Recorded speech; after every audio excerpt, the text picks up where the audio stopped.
अच्छे कर्म करते रहिए, शुभ कर्म करते रहिए। एक दिन मृत्यु तो अवश्य आनी आनी है, इसलिए परमात्मा का नाम सुमरन करें। और मृत्यु आप कहीं पे भी भाग जाओगे ना, तो मृत्यु आपका पीछा नहीं छोड़ने वाली है।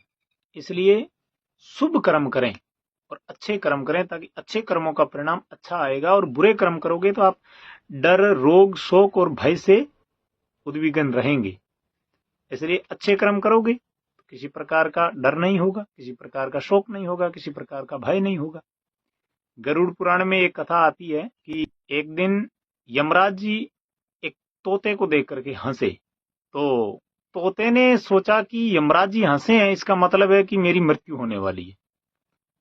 अब तोते ने सोचा कि मेरा जीवन समाप्त हो जाएगा। तो वो बेचारा डर के मारे भगवान नारायण के वाहन श्री गरुड़ जी के पास गए और कहने लगे कि आप भले ही यमराज से, भले ही भगवान विष्णु से कह के और मुझे बचाइए, नहीं तो मेरी मृत्यु होने वाली, क्योंकि यमराज जी हंसे हैं और मुझे ऐसा लगता है कि यमराज जी उसी पे हंसते हैं जिसकी मृत्यु होती है। तो गरुड़ जी ने कहा कि चिंता मत करें आप।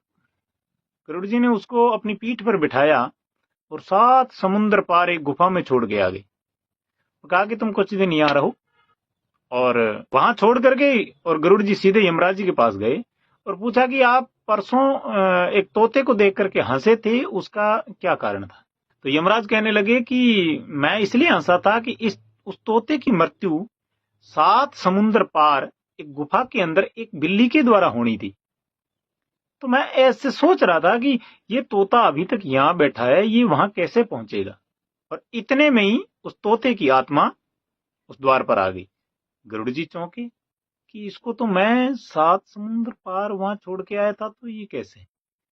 तब यमराज ने कहा कि आपने किया तो इसकी जान बचाने के लिए भला था, लेकिन इसकी मृत्यु वहां उस गुफा के अंदर एक बिल्ली के द्वारा होनी थी, और वो बिल्ली ने इसको खाया और ये मर करके मेरे पास आया।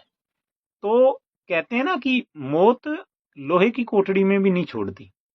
इसलिए आप जहां कहीं भी जाओगे तो मौत से डरिए मत, मौत का सामना करिए। और हमारे जो कर्म है, कर्मों से डरिए मत।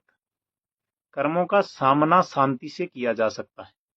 इसलिए हरि नाम कीर्तन करें, परमात्मा का नाम स्मरण करें और जितने हुए अच्छे कर्म करें, क्योंकि मौत तो कभी पीछा नहीं छोड़ने वाली। इसलिए जहां कहीं भी आप भाग जाएं, कर्म तो भुगतना ही है और मौत तो आनी है, लेकिन अच्छे कर्म करें ताकि मरने के बाद भी आपको अच्छी योनि प्राप्त हो और जहां भी आप जाएं वहां आपको कष्ट ना हो।